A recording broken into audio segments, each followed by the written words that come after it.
Welcome back, listeners, to our Nostalgic or Problematic series where we are rewatching season 2 of Dawson's Creek. And we're getting close to the end, so it's wild. Almost. We are on season 2, episode 19. It is called Rest in Peace, and here is the summary. Just as it forces Joey to confront her own mother's death, Abby's drowning causes Jen to lose her faith in everything. Yes. Trigger warning, this was a huge downer of an episode. Big time. Yeah, it was a lot. Well, I think too, I was thinking of it when I was watching it. I was thinking of you. Yeah. Because you had grief on that level. Yes. When you were a young person. Yes. I think I look at it as a lens of like what I know about grief now. I really never lost anyone, quote unquote, really important to me till I was an adult. Okay. So I never had to really toggle through grief as a young person. It's never easy anytime, but I thought about you a lot when I was watching this one because I just imagine it's a different experience watching this. Yeah. And it's weird because I think I remember it being hard when I watched it at the time, even though I was like 19.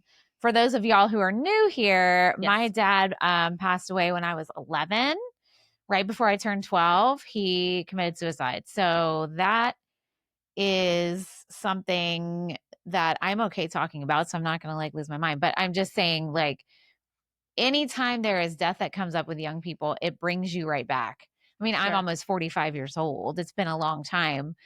But when you see grief, even though it's a drama and it's not real, a lot of what they said, it is close to a real experience. Yeah. Like how Joey in this episode it had been 3 years. She hadn't been back to her mother's grave. I've only been to my dad's grave a handful of times in my life because I don't like to go. It doesn't do anything for me. Right. And I don't live close by. Even if I did, and even the times I did live close by it, for me, I don't need that. Right. For some people, it helps them to go and I think in her case, at least in this episode, it must have been something she was consciously not doing. Right. So for her to be able to confront the thing she'd been avoiding, I think was the point of that. Yes. And whether she ever goes again or not, who knows? But I know what you mean. It really... It's not necessary. It doesn't do much here. I'm fixing your mic really quick. I don't know why, but that was popped up, and it may not matter because of me. But I just want to make sure. Yeah. So I also thought, and we can kind of skip around on our thoughts on this. The whole sort of rose-colored glasses with a person was done well in this episode. So Abby is. And if you don't watch and you just listen to us, you would still know that she's an instigator. She's generally not a nice person. She likes to see people fight. Has drama. And there was already a lot of in the grief meeting that they have at the beginning where the grief counselor's at the school, which yay, good, wonderful grief counselor being there, good idea. And Andy and everyone's kind of saying all these nice things about her to the point that Jen gets up and leaves. Yeah. Because she's like, you're not telling the truth. What are you saying? Yeah. And yes, everyone should say how they feel or how they want to process grief. Not saying they shouldn't, but this idea that she was this always lights up a room, everyone's great friend, blah, blah, blah, is not true. Right. To the reality of who she was. Well, it's tricky, I think, when people pass because I remember my mom used to always say people always want to make the dead a martyr.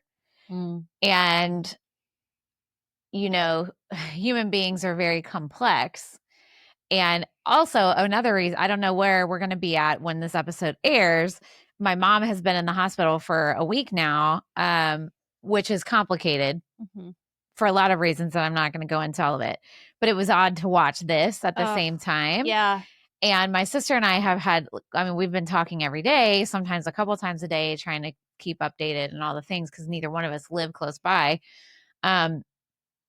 We have a very confusing relationship with our mom, and it's tricky and complicated. And I think sometimes when people die or when they're very sick, you consciously just only focus on the good. Yeah. And that's okay. But also it's important to remember there's other pieces of them too that you have to remember are going to affect people. Yeah. So in this episode, it's all these people are just saying these things, but Jen's like, no, she was terrible. She fucking hated you. She was mean. Like, you can't forget that as well. I'm not saying you need to blast it at a funeral. Right. What do they say? But don't speak ill of the dead. But I think you have to be honest. Like, I'm always, I feel like honesty is always the best. Now, you don't have to share everything, but I don't, I mean, it's very tricky, I guess is the best kind of way to say it. And I could feel that. And I remember when my dad died, it was a lot of that. And, you know, him and my mom were divorced and they didn't have a very pretty divorce. It wasn't horrible, but you know, I can remember her being frustrated in that whole ending because anyway, I won't go into all that, but anyway, the point is that was a very realistic I thought portrayal. they did a good job of that. And to your point, I think it, to me, honors a person more to view them as a whole person and not make them a martyr. Yeah. Because, and also for the people that remain, one, if someone's saying like, oh, let's say your parent was amazing and this and that, and then maybe the kid doesn't feel that way. Right. Kid, even a grown kid. Right. Or, you know, again, if that was your experience, that's one thing, but sort of making things more than they were. And I know why we do it. It's human nature. I know. It's what happens. Funerals are for the living. They're not for the dead. Of course. Funerals are for the living. And so, like, I always tell my husband and my sister, and I'm like, if y'all are living past me, I don't want a funeral. I don't want y'all to be like, have a party, do something fun, get together, put on costumes. Like, do you think Troy would dress like a taco for my party when I pass? Sure, he did for my birthday. But like, you know what I'm saying? Yeah. Like, and people, my sister and I have talked a lot about morbid things lately about what would you want your body to be done? I'm like, I don't fucking care. I won't be here. Do whatever the hell you want. Burn me up, bury me. Like, it doesn't matter. Right. I'm not here. No matter. You don't get a say. Right. No matter what you believe happens to yourself after you die, whether it's something or nothing, or you don't know, you don't know. Like, it doesn't matter. It's whatever the living people feel that's doing, for sure. Correct. And you can give them your input because maybe that's what they want. Maybe they're like, I want to do what they wanted. And some people have huge opinions on what happens to their bodies after that. And that's fine. I just don't. Yeah, you personally I just don't care. Like, it doesn't matter. Well, and you're just a very practical person and you're, minimalist in general. So I feel like that makes sense that in death, you're like, I don't need, like, what's the point? You know how, like, Irish people have, like, a tradition, like, after people pass, and I don't remember what they call it, but they, like, get together in a pub and just talk, like, share stories. Yeah. Do that. Yeah, I love that. But only good ones. Don't talk about how shitty I am. No, actually tell the shitty ones too, because that's okay. I think that's my whole self. Totally. And I think that's, even with my own mom who's living, but living with Alzheimer's, and so not really with us, even though her body is still here and functioning day to day, same. I actually struggled with feelings of that grief when she was first diagnosed, and I still go through this sometimes, where it's not all like, she was so great, this is terrible. Like, I had to confront a lot of things that were like, this wasn't great that she did, or we didn't really have a great relationship, X, Y, and Z. Right. But in a way, in a lot of ways, that's made me a better advocate for her. Okay. Because I'm viewing her as a whole person. Right. It's not just like, oh, this tragic story of this person that's no longer. Yeah. It's like, no, she was a whole person. She is a whole person. She's a different person. And so I think kind of confronting all the nuances fills out who the person is. Yeah. Whether they're living still and there was something strained there, or they have an illness, or whether they've passed away. Yeah. And you can really humanize that experience and really, instead of just making it kind of a stereotype or a trope or whatever. Which I think is what Jen was trying to say. Like, yes. I thought what she said was fine. Yeah. I mean, I was behind her. Yeah. I mean, and then her grams was so terrible to her about it. And I mean, I did not like the Graham stuff in this episode. I know. I also didn't like all the performative grief. Like that one girl was like, we have armbands. And it's bitch, you do not care. No. Like, you will blink in 2 days and be back to your life, and it won't. So why pretend? Yeah, there was a lot of performative grief. But again, that was probably written that way on purpose. No, I'm saying, but that's what I mean. Like, I'm not saying the show's fault. That's also realistic. I mean, in real life. When that happens. Because it does happen. And it does. It does. And all the God talk, let me tell you what. When my dad died when I was a kid, I was part of the church. Mm-hmm. We were all part of, Christian belief system. And I cannot even tell you how many people told me this stupid shit that Graham said. That is not what you want to hear. Like, well, God has a plan. Really? Does he? Because how does that fit? And then it's like, oh, well, your dad's in a better place and he blah, blah, blah. When also what I really needed somebody to say was your dad was struggling and he felt like this was his only way out. Yeah. Yeah. That's not God's plan. Well, I don't know. Whatever. I don't believe in God anymore. But it wasn't comforting. It did not help me because comforting. All it did was make me mad, like Jen. Mm-hmm. Because it's like, well, then, so his plan was for me to have no dad now? Like, his plan was for us to go through, like, you know what I mean? Right. It's just, his plan was for him to die by his own hand in this tragic way. Like, right. What? And I think, too, sometimes just acknowledging that it's horrible is comforting. Yes. To have someone say, this really sucks. Yeah. And I am so sorry that you're going through this. Yeah. And that's enough. And I can remember as a kid having such a problem with that. Like, that was probably, and I never like really talked about it till I was older, but I remember thinking, if God has a plan, like, he's mean. Right. Literally. Yeah. Because that's mean. Why would you plan for all this bullshit to happen? And nobody can really give you a good reason for that. Even when you do ask that. It's like, oh, well, whatever original sin, but that's not really a great reason. And listen, if that is your belief system, you are allowed to believe whatever you want. I'm telling you what I think. Yeah. So and the way that it affected your trauma then and how you process it now. Correct. Absolutely. But I hated it because I know how she felt. Like, I feel so bad for Jen. Jen just watched her friend die. Mm-hmm. Literally. Was there, tried to save her and couldn't. And she was already going through some bullshit for the past 2 years. Right.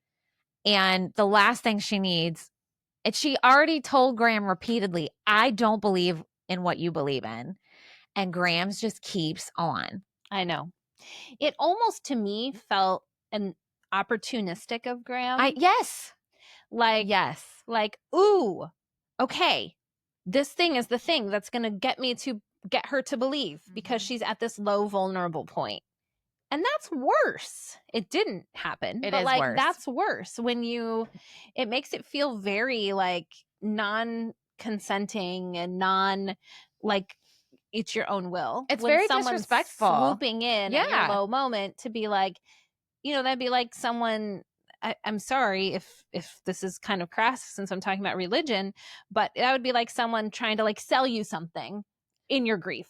But that is what it is. Like spend, like almost like trying to take your money from you because you're at a low point. That's what it reminds me of. And, if someone really is feeling that belief system, then they're going to feel it when they have a clear head, when they have peace in their life. It's not like, oh, let's get them at their lowest now. Now's the time we can swoop in. And that's how Graham's actions in this episode felt to me. Like, I don't think she was coming from a place of deceit, but I think that's how it does come across. Yes. Like, I don't ever think it's, what's the right word I'm looking for here? I don't ever think it's ill intentions. True. But it doesn't matter. Like, what's that saying of your intentions don't matter if your impact is negative? Yes. Like, you can have all the good intentions in the world, but if your impact is negative, who the fuck cares? Yeah, it's still not, don't do it. You know what I mean? It was still not the right thing to do. Right. I totally agree. Yeah. So I want to talk a little bit about Andy's involvement in this episode. Okay. So remember several episodes ago where I was like, oh, I wanted to see what Abby's mom looked like. Well, we see Abby's mom in this one. Very run-of-the-mill 90s mom, whatever. And she runs into Andy. And of course, Andy being polite and kind and comforting in the moment is nice about Abby. And so then she asks her to kind of give a eulogy or say some words, but Andy doesn't know what to say. So they go to her house, which I wrote down this line from Pacey. He's like, I don't know. I was kind of expecting a Gothic castle. And it's this normal looking, like 2-story house, in Capeside, cute, you know, whatever. And they go in and Andy finds her diary. And Pacey right away is like, hey, like, I think privacy remains even in death. Yeah. And she's like, it's not for me. It's so I know what to say. And of course, every page is just how Abby was. Exactly. It's like, I don't like this person. Andy sucks. Her boyfriend's terrible. Like every page. And so it doesn't really help her that much in the long run. Yeah. But I thought that was an interesting scene. Even when Pacey's like, well, even now, like, we shouldn't be reading this. Yeah. I mean, it is weird but then again, does it matter because she's gone? Well, and I think of examples of this where we have found, I don't know, George Washington's diary or like other people. I think Jackie Kennedy's diary is under lock and key for 50 years after she died. And that thing's going to say some stuff. And eventually we're going to, well, maybe not us, someone's going to read it. And you're right. Like, it does give us clues to who people were. It gives us a snapshot of time. It is a record of the world. And it doesn't matter anymore. They're not here. They're not here. Like, when I'm gone, go ahead, read my old diary. I already read y'all half of it. Actually, it's so funny when they were reading her pages. I was like, this sounds like Danny's diary. Well, part of it, because she's like, and I'm mad about this, and da-da-da-da-da. And I was like, just had a lot of feelings, okay? But you were younger than Abby, too. Not by the much. one that you read.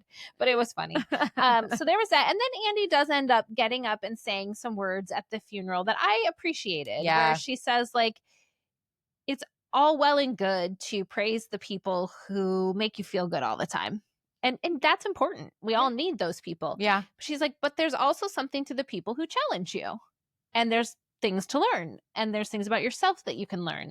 And it really does make you a better person. And I appreciated that. Well, I thought it was good how she found a way to still be honest. Yes. But like I said, funerals are for the living. And she could see Abby's mom upset. Yes. And whoever else in there that was Abby's family, they don't want to sit there and feel like shit. So I thought it was a good way for her to still be honest, but also give them that whatever they need. And she said early in the episode, the nice things people said about my brother at his funeral, I still think about. And so she, of all people, knew what a gift that is to give the living. Well, that little something that they can think about later. Yeah. And be like, wow, this person said that and they impacted their life in this way. And I thought that was, of all the characters, she was the one to kind of have that journey in this episode. Yeah. And then I wrote a few things about, so totally other side story. Gail getting the new job. Yeah. In the middle of everything. So she tells Dawson she's been offered. I didn't even write down anything about that. Yeah. So in a nutshell, her piece that she did on Teenage Girls won an award. And so now her network is offering her this like network correspondence job, but it's in Philadelphia. So she has this conversation with Dawson about how, well, I guess maybe I'll go there and then dad can move back in and then I'll come see you guys when I can. And obviously it's very fraught with like, what to do on everything. So I was just curious, like, your thought. My original thought when I watched it, because I have kids in high school, was like, oh, I wouldn't leave because their time at home is so fleeting. Like I can do that later. But then as I thought about it more, and as the episode But you're also still married. You're not divorced. And that's what I thought about. Yeah. I was like, and if this is like my dream, like, for example, if they were like, hey, you're going to be in a TV show or a show in New York City. Yeah. Come now. Would I be like, oh, I have to wait 2 or 3 years? I feel like I probably would, but that's because I'm married. But if my kids, and especially Dawson, he's already almost grown, are off doing their own things and it's anyway. One kid. And that opportunity might not be there again in 2 years. Maybe I would consider it more. I think it's tricky for me because we did move all the time for somebody's job. Right. Like we didn't have a choice. Right. There were times that Troy did pass up certain career opportunities. So our kids would have to move as little as possible. There were things he could have done a little different and had more accolades or whatever kind of jobs, but he you don't always get to choose that. Right. So, I mean. So you think she should have taken the job and Dawson should have gone? Well, I mean, I don't think he has to because he Right. can stay there with his dad. Right. I think she should have talked to Mitch first before she talked to Dawson about it. Okay. Because Mitch is the parent who would have to change his life again. That's true. I hadn't thought of that. So, you know, if they are divorced and they are co-parenting, she's like, oh, well, your dad can just whatever. I'm like, bitch, he just moved into an apartment and just got his life. Yeah. You know what I'm saying? You can't just decide you are that. the default parent. Correct. Because anything that happens, you are the one there. And it's not like 50-50, let's tag team it. Right. It's not. Like, I'm the only one. So that's great and all if he's on board with it, because he has to be on board. If you are co-parent, plus legally speaking, he would have to give his consent anyway for you to move out of, like, you know what I'm saying? Yeah. Especially if Dawson decided he wanted to go, because he's still a minor. Right. So I think she should have, because you could tell she hadn't had that conversation yet. No, because Dawson brings it up to his dad. Dawson tells his dad, oh, mom's got this opportunity. Yeah. So she should have talked to Mitch first, and they should have come to an agreement first, because it involves him. Right. And that's true. A big load for him. I mean, I hate to say it, Dawson doesn't really get a say. He's the kid. Yeah. And I mean, as much as you want to do the stuff for your kid, when it comes to your job and being an adult and taking care of things, you have, but Mitch needs to know he's the one that's going to be changing his life again for you, Gail. Yeah. Gail. Yeah. I thought that's a good point. I hadn't thought about the Mitch thing. That makes sense. It was almost like she was treating Dawson kind of as a peer in the decision making. She does that with Jen too. I also hate that. Yeah, she does that with Jen too. It's weird. Say that's more so in They're the next children. episode. That's but weird. Yeah. So in the end, Grams kicks Jen out. That's okay. Let's talk about that. That's so fucked up. Where's that bitch gonna go? She is 16 years old. She said, find somewhere else to live. Hello? Yeah. I know. What? That was crazy. And I was trying to think, what was the thing that really pushed her over the edge? Was it the eulogy? Yeah, because she talked about how she didn't believe in God, and she said you ridiculed everything that I believe in. Okay, yeah, I did hear her say that. She's 16. Yeah. That's what they do. And she's grieving, and she watched her friend die. Cut her a fucking break. Right. Like, I thought the same thing. Like, yes, you want her not believing in religion is fine, but like, you want your children, your grandchildren to be respectful and to be whatever. Sure. Of course. But there's also like an amount of parenting that has to go where your personal feelings have to get out of the way for a second, and you have to go, they're going through something. Maybe they're being mean. Maybe they're pushing me away. Maybe they're saying things that I don't want them to say, but that's because they need me more. Right? Like that's the hardest thing for me. Like I saw something once that said the kids who act like they don't need love the most or whatever. And that kind of reminds me of this thing with Jen. Well, but kicking her out is not doing anything. Well, it's putting her personal feelings and trying to take a stance on what she thinks Jen should be acting like. Because now what? Like that, to me, that's very irresponsible adulting. Well, and the rest of Jen's family's in New York. That's what I mean. Like there's nowhere for her to go. And you just put all her shit in the sunroom? Where's she going with that? She don't even have a car. Right. And I was even thinking, even as a fake out, if you're just mad, but it was like serious. Like she did not let her back in the house. Sorry. Oh, yeah.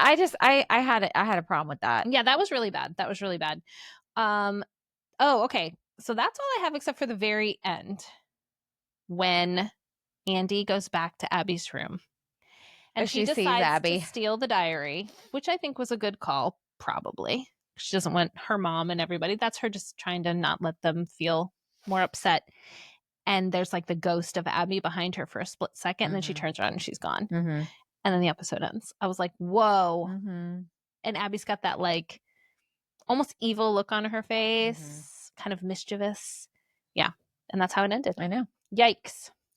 And then the next episode. Then we go to episode 20. So episode 20 is called Reunited. And here's the summary. Dawson and Joey's romantic dinner together is spoiled by his parents' presence. Pacey suspects Andy of seeing someone else. So the last episode was super heavy. And I liked that this episode began was something light and stupid, like their group pillow fight. Yeah. I was like, okay, that felt good, especially because I watched these back to back, and I was like, okay, cheesy pillow fight. But then I remembered what was going to happen. I was like, oh shit, I remember what happens in this episode. Yeah. The cheesy pillow fight was cute, and it's like before the intro music, where they're in Dawson's bedroom, and I think it's Jack or someone's like, "Oh, who would have imagined all of us right now hanging out?" And they have a St. Elmo's Fire reference and a 90210 reference. Yeah, let's go to the Peach Pit or somebody. Yeah, it was so cute. And then the pillow fight. So it was really fun. And as I think one of them said, wow, why are we like this now? Or who would have guessed we'd be like this? And in my head, I'm going, well, you're bonding over grief. Yeah. First of all. Right. But I mean, obviously they're not going to like say that in the scene. Yeah. But that was my thought. I was like, there's a lot of shit going down all over the place. Then you add the stuff with Abby. Of course they're all going to be close. Right. But anyway, and then we get into the episode. So first thing, Andy's new hairdo. It's cute. It's really cute. Yeah. And the bangs. I was like, bangs. Katie's bringing out her bangs. And they look terrible today. No, they don't. Yeah, they do. No, they're doing something. I'm getting my roots done tomorrow, so that's thank God. Go girl. I have so much gray, guys. Oh my God, it's so bad. You do? I can't even see any of it. Oh, I see a little bit right. It's it's a lot. It's okay. My whole head. Well, when I woke up on my birthday and my hair is all weird. No gray. There was like two. They look like, well, there's more than two, but there were two like really bright silver ones like sticking up because the gray hair is a little more coarse too. Oh yeah, girl. So it's like all my hair laying down and then the gray is just like sticking up, shining in the morning sun. My husband walked in, I was like, look at this, and he was like, oh yeah, you're getting old. And I was like, thanks I got a whole head of gray. Yeah, so you'll never know. I'll dye it until I'll be 100 years old being like, dye my fucking roots. I tried to let it come in, guys. It does not look good. Okay. Do what you want. It's your hair. I will. Just like Andy did with her hair. And I thought it was cute. Well, I feel like whatever that actress's name is, she's one of those, she has one of those faces that can look good many colors and many styles. Agree. Because she looks great. Not everybody can do that, but she is one. I will say she looked older.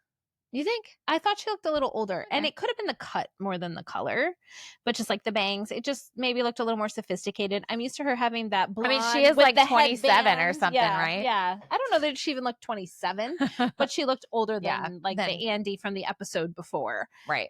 And it was funny because immediately Pacey's got like a look. And she's like, what? He's like, no, I like it. Yeah. And she's like, no, I already saw your face, and so, but that is funny when you do something different to your hair. I remember with my bangs. Oh, girl. So I dropped my daughter off for something and had no bangs, went and got them cut, went to pick her up, and she yelled like across all the kids, Mom, why do you have bangs? Like it was just really funny. And then everyone's staring at me. And then I'm like, okay, literally I've had these for an hour, still getting used to them. And now everyone is staring at me. I don't know how to feel, So I like that whole part. Well, she's like, I appreciate Andy, Pacey's like stance because I do drastic changes to my hair. I mean, my husband and I have been together 22 years, and he has seen every color, every cut, shade. I've shaved my head, I've cut it off. I do all kinds of. I've had horrible disaster haircuts, literally. And this man is smart because I have no idea how the fuck he likes my hair. He don't tell me. He says this. I like your hair, whatever doesn't make you cry. I don't care what you do to it as long as you're not crying about it. Yeah, I mean, that's a bummer for you to be crying. So I get that. Literally, because it's my hair. Yeah. It's my head. It doesn't matter what he likes on my head. It's my shit. Agree. So, but I appreciate that because I have heard husbands. Like, I had a friend who she had long hair and she hated it. And she's like, my husband just said, he doesn't like short hair. I'm like, well, he doesn't have to tend to it constantly. Right. But she has never cut her hair short and she wants it short. Wow. Patriarchy, everyone. Yes, patriarchy. Anyway. I don't know that Brant cares. My husband cares one way or another either. Because same thing, maybe not as many, but like I've had super blonde hair. I've had highlights. I've had a big drastic hair change though. Like I feel like yours. I'll have to show you a picture of when it was like blonde. I've seen it. Yeah. And it's cute. It was still very similar though. I looked similar. Yeah, you don't look very different. It's not very drastic. And not like shaving your head. And that's like a me thing. You know what I mean? Like, right, but that's what you want. That's what I want. Correct. Right. And you don't want to have to like tend to it. Like you don't want to have to go get your roots done and get it trims and like all that. That's why you're growing your bangs out, right? Yeah. I'm tired Too much. of them. Yeah. And I also just like was looking at pictures of myself and I just didn't look like myself. Oh, that's how I felt when I let my gray I was come just in. like, that doesn't really look like me. And then after a whole season of like, I was in a show. So there were a bunch of pictures of me from that. And then like the holiday season, I was like, I just don't like how I look. Yeah. I don't even think I look bad. I just don't like it. I get it. So I'm just gonna, they're done. Yeah. I tried that. Gone. But anyway, so Andy's here. Okay. I wrote this down, but now I don't know what I meant. Oops, maybe you know. I said the spontaneity talk. Is that Joey and Dawson? I don't know. Maybe we'll loop back to that. Oh, yeah. Because she was saying they're boring and they've known each other for so long. And then he like made that reservation for their 1 month anniversary. I know. I love that. At the fancy French restaurant. Okay. First of all, that's adorable because do you remember celebrating month anniversaries? Our children do it. I know. Well, I mean, they've been dating for a while now, but they did it after like 1, 2, 3 months. It's cute because I remember doing that. And now, like, I mean, I don't even know how many months old my relationship is. Sometimes count on our anniversary because I regret this. We got married in 2011, so it's an odd year. Oh, yeah. So I'm like 14, 15, 13? Which year is it? And no, I'm pretty good at math, but yeah, it takes me a minute to I know, it's funny. I was saying the wrong year we were married for a while. Oh, really? For a while. And then Troy was like, no, Danny, we were married in 2005 because we moved in together 2 years prior to that. So I just think about, okay, not a full 2 years before that, but around there. We've been together for 2 years before that. So I always just would count that. Right. And your life was kind of merged at that point. That's not right. And I'm like, oh, whoops. But it's helpful because my sister-in-law, Troy's older sister, we got married the same year. We got married in April. They got married in June or July. So I'm like, oh, well, if I remember how many years I've been married. If I can remember this other couple's anniversary, then surely I can remember mine. We keep saying we need to do like an anniversary trip together because her and Troy are very similar and me and her husband are very similar. Like they're both like introverted and Chris and I are very like extrovert, outgoing. So like, we're like, we need to go on trips together. So like when Troy and Melinda have hit their end of the day, they're done. And Chris and I are like, let's keep going. Him and I can go off, keep going and go hang out and they can go be alone. They can go just sit by themselves, which they'll love. Which, you can't like when you're by yourself, like if you just go on a trip by, I don't know, because Troy and I never gotten to go on a trip by ourselves, but. Right. I don't know if I've told you about like how Brant just loves to sit in hotel lobbies by himself. Yes. Did I tell you about this? I could see Troy doing that knowing too. Him, I mean, at first it surprised me because I'm like, you want to sit in a public place. But he wants to people watch or what? No. Okay. Definitely not. He just wants to like read a newspaper or a book in a nice like lobby. All right. And not be bothered. Okay. And I'm like, it feels like anytime we're at a hotel, that is an easy dream to make come true for you. Maybe that's because that's a complete opposite of y'all's regular life. I think so. There's no quiet in reading papers. Yeah. And I think it's even a hotel room, which isn't yours, right? So you don't have to worry about the same things that you worry about at home. It's small and boxy and whatever. Well, and you don't have to tend to it. Exactly. Yeah. So he can be in like a nice open space there and just be. Yeah. I'm sure that's it. I get that's it. the allure. But okay. So now we've got, because Jen was kicked out last episode. So she's moved in, of course, with Dawson and Gail. And her and Gail are buddy. I hate that. So then Gail says, you should call her, talking about Grams. And I'm like, doesn't she live next door? Right next door. Hello? Like wave to her out the window. Just go talk to her. Well, also, like, you don't need to. But if that's your advice. I know. Wouldn't you just literally walk over there and talk to her? Yeah. I'm so confused. But yeah, so she's there. And so her and Gail are bonding the whole episode. And I couldn't tell if they were when they were at the French restaurant, if Jen was drinking wine. No, she had water. Coke, okay. And then she had a Coke. Okay. All right. But the French restaurant, even as Dawson and Joey are walking there, I was like looking around in the background. I'm like, all right, for a small town, everywhere is always popping off. Always. Like Everywhere is popping off. Every place they go to is popping off. They walk in that French restaurant. Everybody there. There's a band. Yeah. There's a booked up table. Like, I'm like, seriously, where are all these people coming from? They always talk about how Capeside is so small. And every time, like the speakeasy on the episodes when they go and to like that, a random speakeasy that they've never heard of, and it's like, and it's busy. Yeah, I know. You're so right. And so there's the little mix up where Dawson had made this reservation for their 1 month anniversary, but apparently his dad also made a reservation that night for him and the teacher lady, Nicole. Yeah. And so by the time Dawson and Joey get there, his dad has pretty much taken his reservation, not realizing. So then they all sit together. So stupid. And Dawson doesn't like this film teacher because of what she said about his film, and actually confronts her on it at the table, and it's so uncomfortable. And I'm like, and even Joey's like, let's talk, Dawson. And she's like, hey, but then Joey rams into her too. But then Joey makes it worse. I know. But she's like, you're kind of ruining our vibe. And I wanted to be like, why are you there? Why are you even there? Like, go get like a burger and fries somewhere. That would be better than this situation. Why are you trying to figure this out? And then, so then Joey ends up being mean to Nicole, but it's because she's got, so then on top of everything, Gail and Jen walk in because they're making dinner at home and it burns or whatever. So they decide, like if I burned dinner, which I have done, I would order a pizza. Yeah. Or I'd be like, we're going to Texas Roadhouse, or I'm Texas going Roadhouse. to Taco Bell.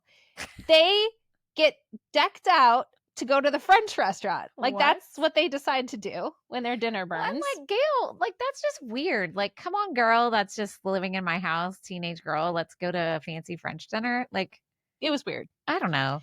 And so they walk in, and I think it's Dawson or Joey. I think it's Dawson that says, when did this turn into a French farce? Yeah.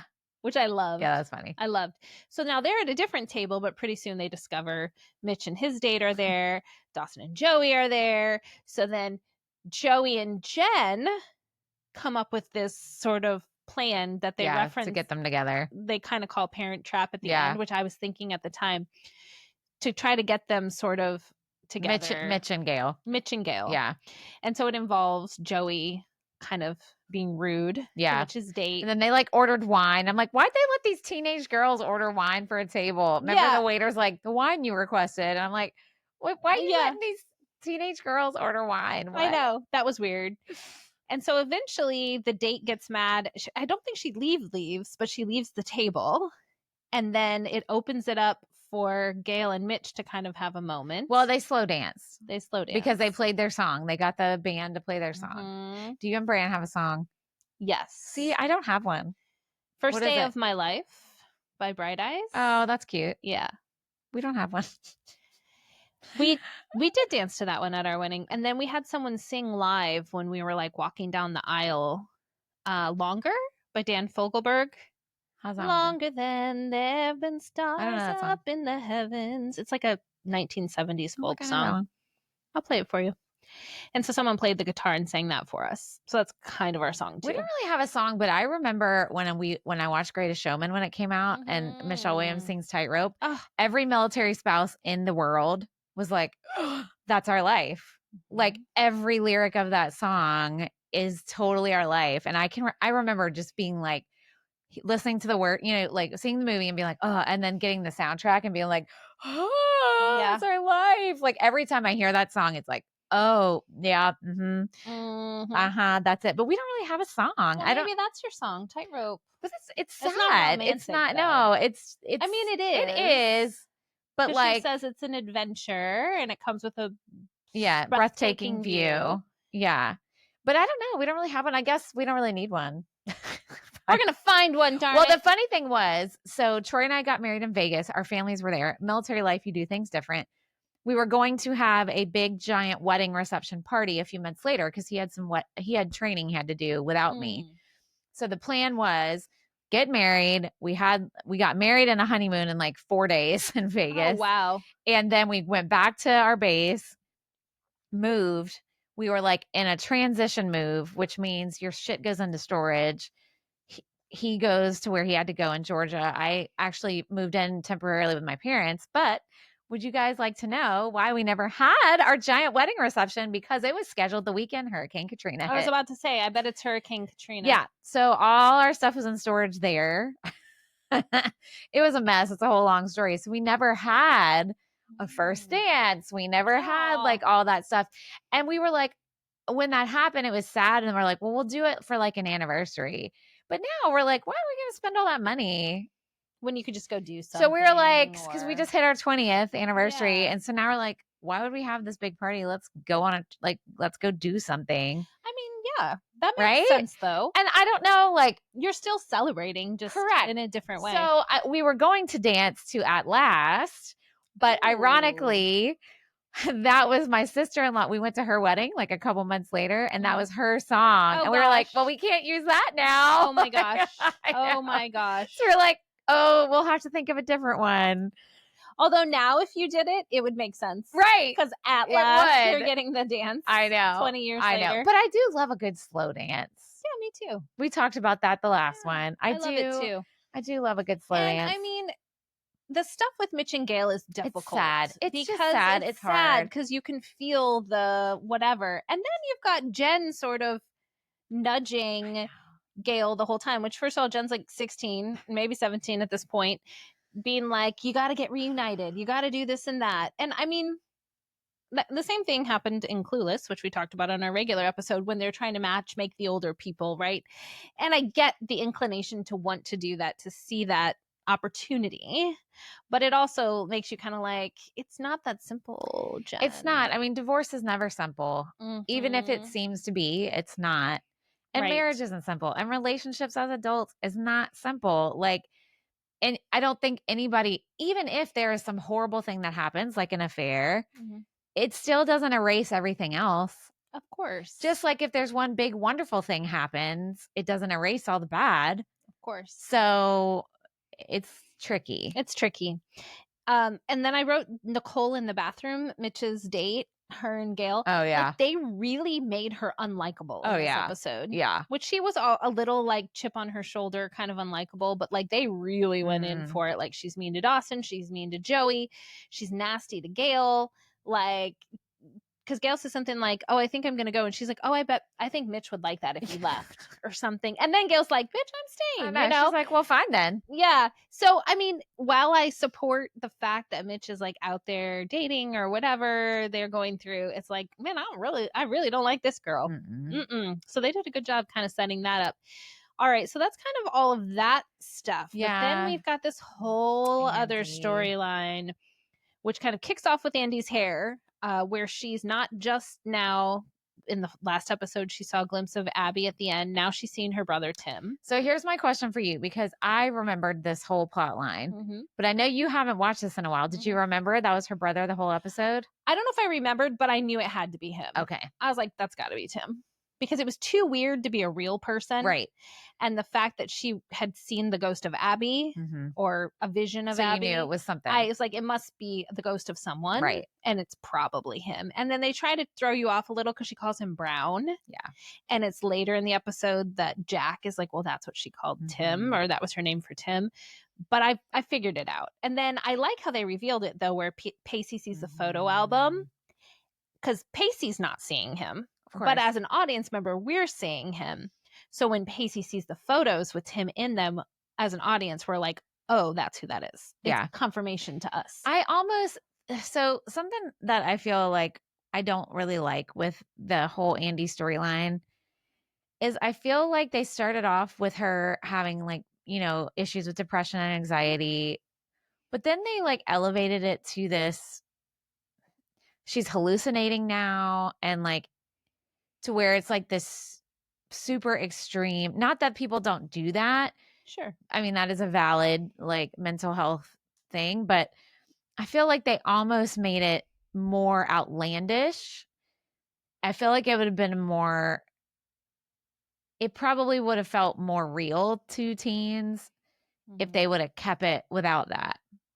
I think so. Not that they had to, but I felt like it was a good like talking about her having to take Xanax and like, you know, Xanax and deal with her mom. Yeah. And then now she's like hallucinating, and like, it's very extreme. And then it's not as relatable. And also I was confused about the diagnosis that Jack said. And also, her therapist, I'm like, I wanted to go back and like research because I'm like, Mm. I don't think you hallucinate people with complicated grief or whatever they said. Yeah, I forget what she called it. And I'm like, I just don't feel like that is but a it was, thing.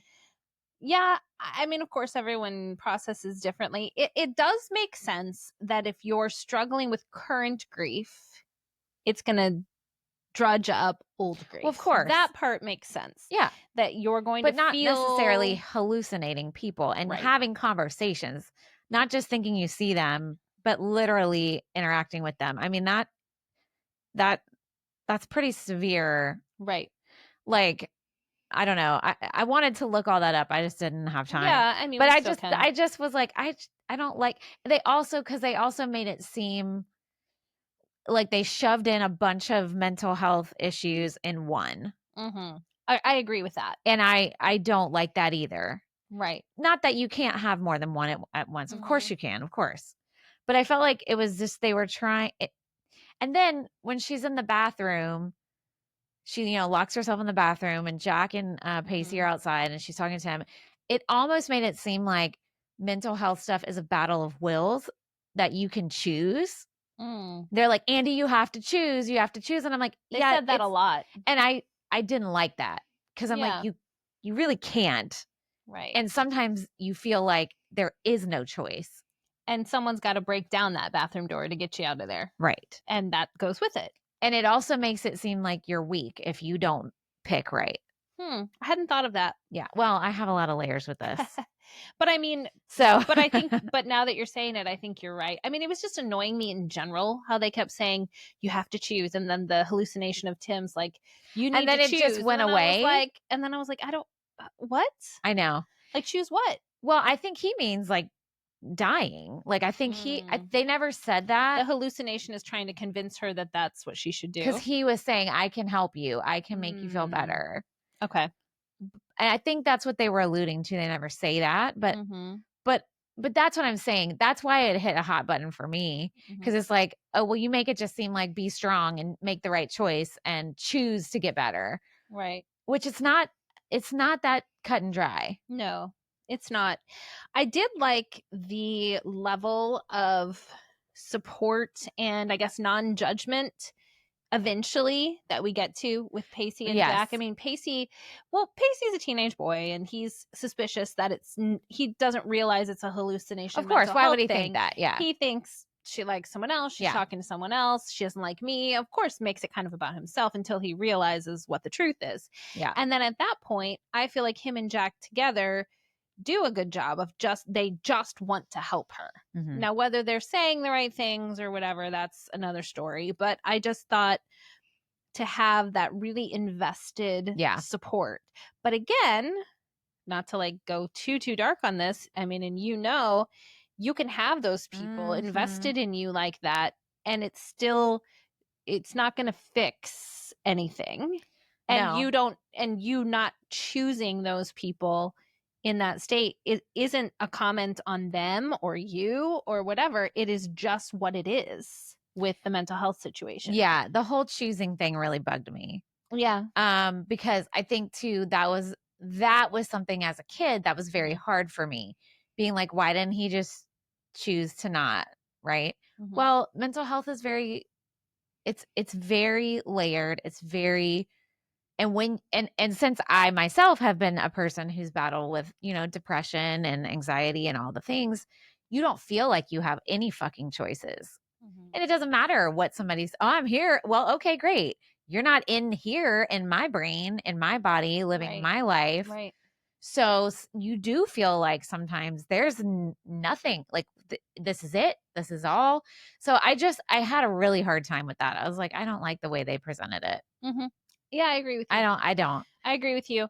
And so then as we get toward the end of the episode, when she's locked in the bathroom, Pacey says you need to call your dad. Yeah. That's one of the like the last things that happens in the episode. So what do you think about that? I mean, obviously Dad's probably going to show up in the next episode. They have to call him because they need an adult.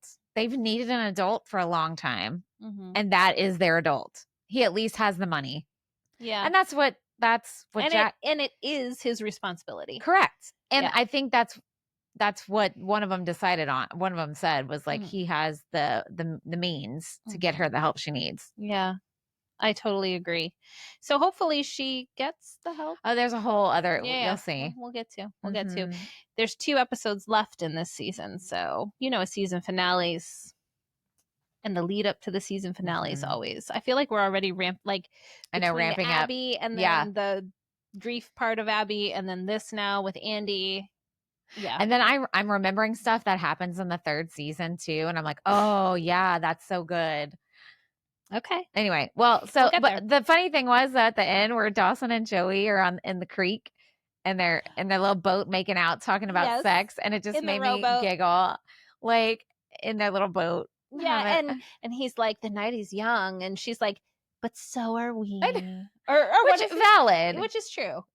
It was cute though. It was just funny. I'm like, how do you? So then this is me watching the scene. It's like, how do you like make out in a little rowboat without falling over? Like you have to be real careful, but they always seem very balanced. I would fall over. Same. I would capsize.